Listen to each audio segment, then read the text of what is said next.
Hello everyone दोस्तों, कैसे आप सभी लोग। द पॉलिटिकल मास्टर में आप सभी का स्वागत है। दोस्तों आज की इस वीडियो में हम क्लास 12 के हिस्ट्री का चैप्टर नंबर 3 बंधुत्व जाति तथा वर्ग के मोस्ट इंपॉर्टेंट एमसीक्यू करने वाले हैं, जो टर्म वन एग्जाम के लिए बहुत ही महत्वपूर्ण है। तो प्लीज़ इस वीडियो को एंड तक देखिएगा दोस्तों। और यदि आप हमारे चैनल पर नए हैं तो चैनल को जरूर सब्सक्राइब कर दीजिए, वीडियो पसंद आए तो उसे लाइक कर दीजिए और बेल आइकन को प्रेस कर दिए, ताकि हमारे चैनल पर जो भी दोस्तों वीडियो लाई जाए वो आप सभी तक बिना किसी बाधा के, बिना किसी रोक टोक के पहुंच सके। और इस वीडियो की दोस्तों एक खास बात ये भी कि इस वीडियो के जो मोस्ट इंपोर्टेंट क्वेश्चन दोस्तों जो हम करने वाले हैं, इसमें हमने अभिकथन और कारण के प्रश्न भी दे रखे हैं, ताकि आप सभी को परीक्षा से पहले परीक्षा की तैयारी हो सके। तो चलिए दोस्तों इस वीडियो को शुरू करते हैं। और आज का पहला क्वेश्चन दोस्तों करते हैं, सबसे प्राचीन शिलालेख किस सामग्री पर लिखे गए थे। तो दोस्तों सबसे प्राचीन शिलालेख किस सामग्री पर लिखे गए? ए कागज, बी धातु, सी पत्थर और डी लकड़ी। तो सबसे प्राचीन जो शिलालेख दोस्तों लिखे गए थे वो लिखे गए थे दोस्तों पत्थर पर लिखे गए थे। जी हाँ, सबसे प्राचीन शिलालेख लिखे गए थे पत्थर पर। चलिए अगला क्वेश्चन है, निम्नलिखित में से कौन क्षत्रियों की व्यवस्थाओं में से एक था? ए बलिदान करे और उपहार दे वेदों को पढ़ाने के लिए, सी व्यापार या डी कृषि। तो दोस्तों क्षत्रियों के व्यवसाय में से एक था, वह है दोस्तों बलिदान और उपहार देना। ठीक है, बलिदान और उपहार देना क्षत्रियों के व्यवसाय में से एक था। आप सभी को पता है कि वैदिक काल में पूरे समाज को चार भागों में, चार वर्णों में बांट दिया गया था। ब्राह्मण, ठीक है, क्षत्रिय और शूद्र, ठीक है, और वैश्य। और अगर इन सभी के जो कार्यों को अलग अलग वर्णन कर दिया गया था। अगर हम ब्राह्मण की बात करें, इनका काम क्या था? दाल लेना और दक्षिणा देना, और क्या करना? दक्षिणा लेना, और इसके साथ साथ दोस्तों मंत्रों को उच्चारण करना, वेद पढ़ना इनका काम था। क्षत्रिय का काम क्या था? युद्ध लड़ना और उपहार देने, दान देना। वैश्य का काम था दोस्तों व्यापार करना, ठीक है, और शूद्र का काम था तीनों वर्णों की सेवा करना। इस तरह से सामाजिक व्यवस्थाओं को यहाँ पर कह सकता है कि ब्राह्मणी ग्रंथों में इनको किया गया था। अगला क्वेश्चन, चंडालों के लिए मनुस्मृति में निर्धारित कर्तव्यों के बारे में निम्नलिखित में से कौन सा कथन गलत है? जी हाँ, चांडालों के लिए मनुस्मृति में निर्धारित कर्तव्यों के बारे में निम्नलिखित में से कौन सा कथन गलत है? ए उन्हें गांव के बाहरी इलाके में रहना पड़ता था। बी उन्हें फेंके गए बर्तनों का उपयोग करना पड़ता था। सी उन्हें ग्रामीणों के पुराने कपड़े जो है और सीपी से बने आभूषण पहनने पड़ते थे। डी जल्लाद के रूप में सेवा करना और उन लोगों के शवों का निपटारा करना उनका कर्तव्य था जिनका कोई रिश्तेदार नहीं थे। तो इसका जो सही विकल्प है तो वो है दोस्तों, उन्हें ग्रामीणों के पुराने कपड़े और सीपियों से बने आभूषण पहनने पड़ते थे। ये कथन गलत है। बाकी तीनों कथन जो है वो चांडालों से संबंधित है। इसमें है उन्हें गांव के बाहरी इलाकों में रहना पड़ता था। जब भी चांडाल दोस्तों गांव से अंदर आते थे तो उन्हें करतल ध्वनि यानी लाठियों की आवाज़ करके आनी पड़ती, ताकि किसी ब्राह्मण की नजर उस पर ना पड़े। ठीक है, उन्हें फेंके गए बर्तनों का उपयोग करना होता था और जल्लाद के रूप में सेवा करनी होती थी, और उन सबों को निपटारा करना होता जिनका कोई वारिस या रिश्तेदार नहीं होता था। ये सभी कथन सत्य हैं, परंतु उन्हें ग्रामीण के पुराने कपड़े और सीपीयू से बने आभूषण पहनने पड़ते थे। ये कथन गलत है। चलिए अगला प्रश्न, 600 ईसा पूर्व से 600 ईस्वी तक वर्ण व्यवस्था के मानदंडों को लागू करने के लिए ब्राह्मणों द्वारा निम्नलिखित में कौन सी रणनीति विकसित की गई थी? ए ब्राह्मण इस बात पर जोर देते थे कि वर्ण व्यवस्था दैवीय है। बी ब्राह्मणों ने लोगों को यह समझाने की कोशिश की कि उनकी व्यवस्था है और स्थिति जन्म से निर्धारित होती है। सी ब्राह्मणों ने राजाओं को यह सुनिश्चित करने की सलाह दी कि लोग राज्य के भीतर वर्ण व्यवस्था के मानदंडों का पालन करें। डी उपरोक्त सभी। तो इसका जो सही उत्तर है वो दोस्तों है उपरोक्त सभी, सही उत्तर है इसका। यानी ब्राह्मण इस बात पर जोर देते थे कि वर्ण व्यवस्था दैवीय है, बिल्कुल जोर देते थे। ब्राह्मणों ने लोगों को समझाने की कोशिश की कि उनकी जो व्यवस्था है वो उनकी जन्म पर निर्धारित है, ना कि कर्म पर। ब्राह्मणों ने राजाओं को यह सुनिश्चित करने की सलाह दी कि लोग राज्य के भीतर वर्ण व्यवस्था के मानदंडों का पालन करें। तो दोस्तों इसी बात पर एक लाइक तो बनता है। यदि आप हमारे चैनल पर नए हैं तो चैनल को जरूर सब्सक्राइब कर दीजिए। और इस वीडियो को दोस्तों करने के बाद इस चैप्टर को आपको दोबारा पढ़ने की आवश्यकता नहीं होगी, मैं गारंटी देता हूँ। और इस चैप्टर से इस जो वीडियो के बाहर से दोस्तों आपके परीक्षा में कोई प्रश्न नहीं पूछेगा, मैं गारंटी देता हूँ। तो प्लीज़ इस वीडियो को एंड तक देखिएगा और वीडियो को लाइक ज़रूर कर दे दोस्तों। चलिए नेक्स्ट क्वेश्चन, 600 ईस्वी पूर्व से 600 ईस्वी तक प्रारंभिक समाजों में लिंग अंतर के महत्व के बारे में निम्नलिखित में से कौन सा कथन सही है? तो निम्नलिखित में से कौन सा कथन सही? ए समाज प्रकृति में पितृसत्तात्मक थे। बी महिलाओं को भूमि अनुदान देने की अनुमति थी। सी परिवार निरंतरता के लिए पुत्रों को महत्वपूर्ण माना जाता था। और डी केवल जो है 3 क्या है, परिवारों की निरंतरता के लिए पुत्रों को महत्वपूर्ण माना जाता था। तो इसमें हमें देखा कौन सा कथन सही? ए केवल ए, बी केवल बी और सी दोनों, सी ए और सी दोनों, डी उपरोक्त सभी। तो इसमें जो सही उत्तर है वो है दोस्तों सी। जी हाँ, सी इसका जो सही उत्तर, यानी ए और सी दोनों, ए और सी क्या है दोस्तों समाज जो है वो पितृसत्तात्मक थी और परिवार की निरंतरता के लिए पुत्रों को महत्वपूर्ण माना जाता था। ये बिल्कुल कथन सही है दोस्तों।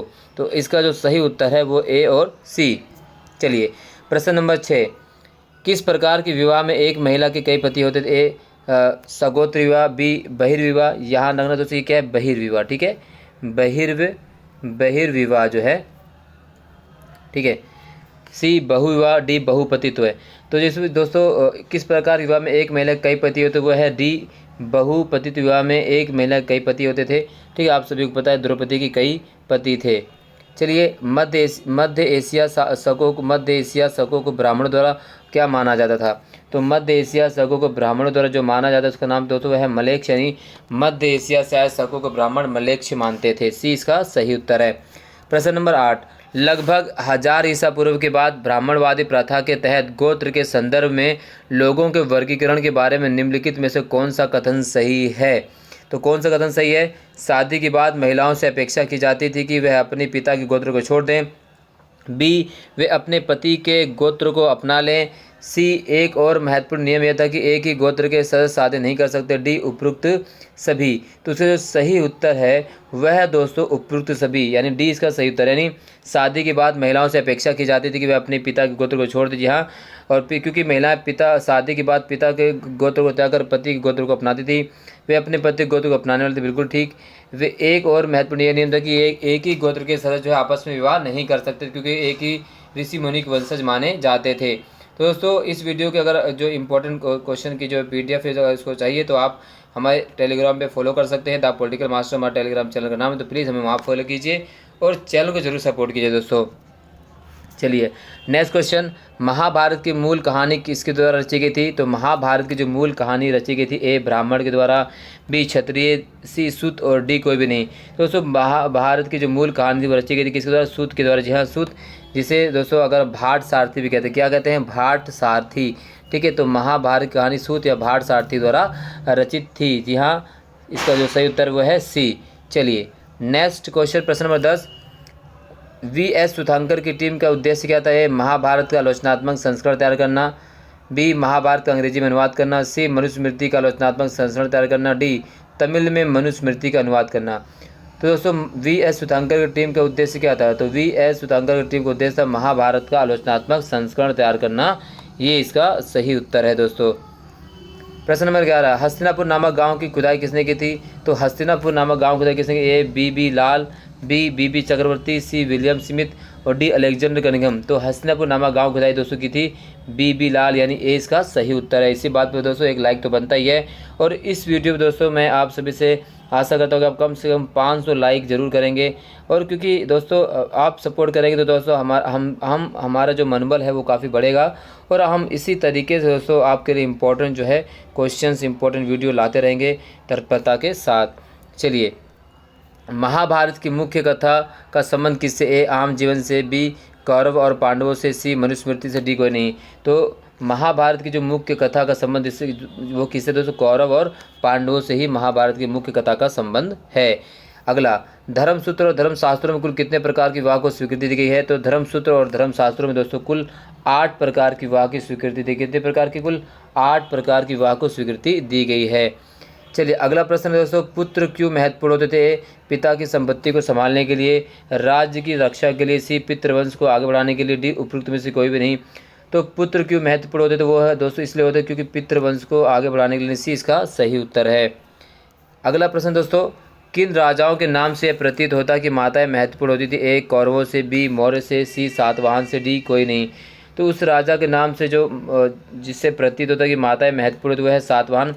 तो दोस्तों जो सातवाहन पुत्र गौतमी पुत्र सतकर्णी, इन्होंने अपने आप के आगे अपने नाम के आगे अपनी माता गौतमी पुत्र लगाया था, तो इससे प्रतीत होता कि माताएं भी महत्वपूर्ण होती थी। चलिए अगला प्रश्न, शास्त्रों के अनुसार केवल राजा डैश हो सकते थे? तो शास्त्रों के अनुसार केवल राजा वही हो सकता जो क्षत्रिय होता था। ठीक है, परंतु ये शास्त्र के अनुसार, परंतु राजा वो भी हो सकता था जो कह सकते हैं जिसके अंदर राज को चलाने की क्षमता हो, जो कह सकते हैं योग्य हो, वो भी राजा बन सकता था। ऐसे बहुत से उदाहरण मिलते हैं हमें। सिक्के किसके द्वारा सुदर्शन झील का मरम्मत करवाया गया? तो जिसके द्वारा सुदर्शन झील का दोस्तों जीर्णोद्धार या मरम्मत करवाया गया है शक शासक रुद्रदमन। कौन है दोस्तों? शक शासक रुद्रदमन। इसका सही उत्तर ए। प्रश्न नंबर 18, ब्राह्मण कुछ लोगों को वर्ण व्यवस्था वाली सामाजिक प्रणाली का अंग नहीं मानते थे, उन्हें किस नाम से जाना जाता था? तो ब्राह्मण कुछ लोगों को वर्ण व्यवस्था वाली सामाजिक प्रणाली का अंग नहीं मानते थे, उन्हें दोस्तों क्या कहा गया? तो उन्हें कहा गया अस्पृश्य। क्या कहा गया? अस्पृश्य मानते थे। चलिए, महाभारत की मूल भाषा क्या थी? तो दोस्तों महाभारत जिस मूल भाषा में लिखी उसकी मूल भाषा थी संस्कृत। बी इसका सही उत्तर है। नेक्स्ट दोस्तों, प्लीज़ वीडियो लाइक कर दो और इस वीडियो को एंड तक देखिएगा ताकि आप सभी को यह क्वेश्चन पूरी तरीके से समझ में आ सके। महाभारत के महाकाव्य के मूल कथा के रचयिता कौन थे? तो महाभारत के महाकाव्य के मूल कथा के रचयिता है भाट सारथी दोस्तों। चलिए, साहित्यिक परंपरा में डैश को महाभारत रचनाकार माना जाता है। तो साहित्यिक परंपरा में दोस्तों किसे महाभारत रचनाकार माना? तो वह ऋषि वेद व्यास को साहित्य परंपरा में महाभारत का रचनाकार माना जाता है। चलिए, अगला प्रश्न, निम्नलिखित में से कौन सी बातें ब्राह्मण व्यवस्था के विरुद्ध थी? सही विकल्प चुनिए। ए, सातवाहन रानियों ने अपने पिता को पुत्र को अपनाया।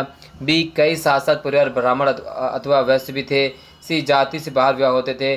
और लिंग के आधार पर संपत्ति के अधिकारी पुरुष होते थे। तो निम्नलिखित में कौन सी बातें ब्राह्मणी व्यवस्था के विरुद्ध थी? तो वो दोस्तों थी कई शासक परिवार जो ब्राह्मण अथवा वैश्य भी थे ये, या लिंग के आधार पर संपत्ति के अधिकारी पुरुष होते थे। और सातवाहन रानियों ने अपने पिता के पुत्र को अपनाया था। तो ये इसका जो सही उत्तर है दोस्तों। ठीक है, चलिए, महाभारत में श्लोकों की संख्या लगभग कितनी है? तो महाभारत में श्लोकों की संख्या दोस्तों है 1 लाख से अधिक। 1 लाख से अधिक महाभारत में श्लोकों की संख्या है। जी इसका सही उत्तर है।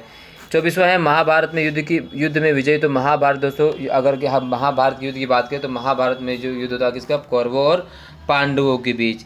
ठीक है, तो महाभारत में युद्ध में कौन विजय तो दोस्तों होते हैं पांडव। ठीक है, प्राचीन काल में अधिकतर राजवंश निम्न प्रणाली का अनुसरण करते थे। तो प्राचीन काल में अधिकतर राजवंश जिस प्रणाली का अनुसरण करते थे वो प्रणाली थी दोस्तों, वो थी पितृवांशिकता। जी हाँ, पितृवांशिकता। क्या थी? पितृवांशिकता प्रणाली, यानी पिता की संपत्ति पुत्र को प्राप्त होती थी। चलिए, अगला प्रश्न। ठीक है, अगला प्रश्न है सबसे महत्वपूर्ण धर्म सूत्र है। ए, मनुस्मृति। बी, महाभारत। सी, ऋग्वेद। डी, में से कोई। तो सबसे महत्वपूर्ण जो धर्म सूत्र है दोस्तों वह है मनुस्मृति। जी हाँ, मनुस्मृति सबसे महत्वपूर्ण धर्म सूत्र है और इसकी रचना 200 ईसा पूर्व में 200 ईस्वी से की गई थी लगभग। गोत्र का आधार क्या था? तो दोस्तों गोत्र का आधार था किसी वैदिक ऋषि का नाम। ठीक है, वैदिक ऋषि का नाम, यानी सी इसका सही उत्तर है। प्रश्न नंबर 28, बहुपति प्रथा प्रचलित थी। ए, कौरवों में। बी, पांडवों में। सी, सातवाहनों में। और उपयुक्त सभी। तो बहुपत्नी प्रथा थी दोस्तों कौरवों की। ठीक है, कौरवों में बहुपति प्रथा प्रचलित थी। पांडव और कौरव। तो दोस्तों एक बार आप मुझे क्लियर कर बताइए कि बहुपति प्रथा प्रचलित किस में थी? कौरव में प्रचलित थी या पांडवों में बहुपति प्रथा प्रचलित थी? इसका उत्तर दोस्तों आप मुझे कमेंट बॉक्स में ज़रूर बताइएगा। ठीक है, चलिए नेक्स्ट। धर्म सूत्रों के अनुसार केवल क्षत्रिय राजा हो सकते थे। निम्नलिखित इसका अपवाद है। तो धर्म शास्त्रों के अनुसार केवल राजा ही क्षत्रिय राजा हो सकते। इसका अपवाद क्या है? शुंग वंश, कर्ण वंश। ठीक है, कर्ण वंश और सातवाहन वंश, उपयुक्त सभी, यानी उपयुक्त सभी फिर केवल क्षत्रिय राजा होते। इन सभी के अपवाद है क्योंकि तीनों जो है निम्न जाति संबंधी माने गए और तीनों दोस्तों है राजा शासक हुए हैं। मृच कटिकम नामक नाटक लेखक कौन है? तो मृच कटिकम नामक नाटक लेखक दोस्तों वह है दोस्तों शूद्रक। प्रश्न नंबर 31, प्राचीन काल में निम्न महिला के संपत्ति अधिकार होने का उदाहरण मिलता है। तो वह है दोस्तों प्रभावती गुप्त। सी इसका जो सही उत्तर है। तो दोस्तों इसी बात के लिए 1 लाइक तो बनता ही है। नेक्स्ट दोस्तों, महाभारत का सबसे महत्वपूर्ण उपदेशात्मक कौन सा अंश है? तो महाभारत का सबसे महत्वपूर्ण उपदेशात्मक अंश दोस्तों वह है भगवद गीता। जी हाँ, भगवद गीता जो है महाभारत का सबसे महत्वपूर्ण उपदेशात्मक ग्रंथ है, यह अंश है। अगला क्वेश्चन है चंडालों की कर्तव्य सूची डैश मिलती है। तो चंडालों की जो कर्तव्य सूची दोस्तों वो मिलती है मनुस्मृति में। जी हाँ, कहाँ मिलती है? मनुस्मृति इसका सही उत्तर है। ए, भगवद गीता है एक आलोचनात्मक ग्रंथ। बी, उपदेशात्मक ग्रंथ। सी, ए और बी दोनों। डी, कोई भी नहीं। दोस्तों महाभारत जो है भगवद गीता एक क्या है? एक उपदेशात्मक ग्रंथ। क्या है दोस्तों? एक उपदेशात्मक ग्रंथ है जिसका नाम है भगवद गीता। प्रश्न नंबर 35 से 40। ठीक है दोस्तों, प्रश्न नंबर 35 सभी जो कथन जो है अभी जितने भी सभी प्रश्न वो कथन और कारण वाले हैं। ठीक, प्रश्न नंबर दोस्तों अभिकथन ए और कारण आर दोनों सही कथन है, इसी पर हमें व्याख्या करनी। बी, अभिकथन ए और कारण आर दोनों सही कथन है और कारण आर अभिकथन ए की सही व्याख्या है। बी में दे रखा है दोस्तों अभिकथन ए और कारण आर दोनों सही कथन है लेकिन कारण आर अभिकथन ए की सही व्याख्या नहीं है। सी दे रखा है दोस्तों अभिकथन ए सही है लेकिन कारण आर गलत है। डी है अभिकथन ए गलत है लेकिन कारण आर सही कथन है। तो इसी पे आधार पर हमें दोस्तों क्वेश्चन करना है। तो पहला क्वेश्चन है अभिकथन ए महिलाओं को पारिवारिक संपत्ति का वारिस करने का कोई अधिकार नहीं था। बी कारण क्या है महिलाओं को विवाह के अवसर पर प्राप्त उपायों को स्त्री धन के रूप में रखने की अनुमति नहीं थी। ठीक है दोस्तों, क्या कि महिलाओं को विवाह के अवसर पर प्राप्त उपहारों को, जी हाँ क्या है यहाँ पर उपहारों को, क्या है प्राप्त उपहारों को स्त्री धन के रूप में रखने की अनुमति नहीं थी। तो इसका जो सही उत्तर होगा दोस्तों वो है, जहाँ सही उत्तर क्या है आपको पता है कि जो कि महिलाओं को विवाह के अवसर पर प्राप्त उपहारों को स्त्री धन के रूप में रखने की अनुमति नहीं थी। तो यहाँ पर जो इसका जो सही उत्तर है दोस्तों वो बी है, क्या है खा, यानी अभिकथन ए और कारण आर दोनों सही है लेकिन कारण आर अभिकथन ए की सही व्याख्या नहीं है। तो बी इसका सही उत्तर है। चलिए अगला प्रश्न दोस्तों, प्रश्न नंबर 36। अभिकथन ए क्या कहता है कि महिलाओं को पारिवारिक संपत्ति के वारिस रखने का कोई अधिकार नहीं था। ठीक है, ये हो गया अभिकथन। 37 बात करते हैं दोस्तों 37। अभिकथन क्या कहता है कि चंडालों को सामाजिक पदानुक्रम में सबसे नीचे रखा गया। ठीक है, कारण आर चंडाल भ्रष्ट और क्रूर थे। तो इसका जो सही देखो, चंडालों को सामाजिक पदानुक्रम में सबसे नीचे रखा, बिल्कुल सही कथन है। बट चंडाल क्रूर और भ्रष्ट ऐसा बिल्कुल भी नहीं है। तो इसका जो सही उत्तर है होगा दोस्तों वह है दोस्तों उत्तर इसका है वह सी, यानी कथन ए सही है लेकिन कथन ए सही लेकिन कारण आर गलत है। तो ठीक है दोस्तों 37 का जो है उत्तर क्या आएगा, सी आएगा। 38 अभिकथन ए क्या कहता है कि चांडालों को अछूत माना जाता था। ठीक है, उन्हें गांव के बाहरी इलाके में रहना पड़ता था। तो बिल्कुल दोस्तों सही है कि जो चंडाल थे उन्हें अछूत माना जाता था, उन्हें गांव के बाहरी इलाके में रहना पड़ता। तो इसका क्या है दोस्तों, तो इसका अभिकथन ए और कारण आर दोनों सही कथन है लेकिन कारण आर अभिकथन ए की सही व्याख्या नहीं है, या अभिकथन ए और कारण आर दोनों सही कथन है और कारण आर अभिकथन ए की सही व्याख्या है। तो इसका जो सही उत्तर है दोस्तों वो है ए, यानी अभिकथन ए, यानी अभिकथन ए क्या कहता है दोस्तों, अभिकथन ए कहता है कि चांडालों को अछूत माना जाता, बिल्कुल माना जाता था। और कारण क्या है कि उन्हें गांव के बाहरी इलाके में रहना पड़ता था। तो ये कथन और कारण दोनों से, यानी इसका उत्तर दोस्तों जो है इसका उत्तर है ए, इसका राइट आंसर है। चलिए प्रश्न नंबर दोस्तों अगला है 39। अभिकथन क्या कहता है दोस्तों, अभिकथन है कि शादी के बाद महिलाओं से अपेक्षा की जाती थी कि वे अपने पिता के गोत्र को छोड़ दे। कारण क्या कहता है कि वे अपने पति के गोत्र को अपनाने वाले थे। तो जो इसका जो सही उत्तर है दोस्तों, ध्यान रखना सही उत्तर क्या है, अब देख लेते हैं सही उत्तर क्या कहते हैं दोस्तों। सही उत्तर क्या है, ए, या अभिकथन ए और कारण दोनों सही कथन है और कारण अभिकथन ए की सही व्याख्या है। बी अभिकथन ए और कारण आर दोनों सही कथन है लेकिन कारण आर अभिकथन ए की सही व्याख्या नहीं है। डी है दोस्तों अभिकथन ए गलत है लेकिन कारण आर सही कथन है।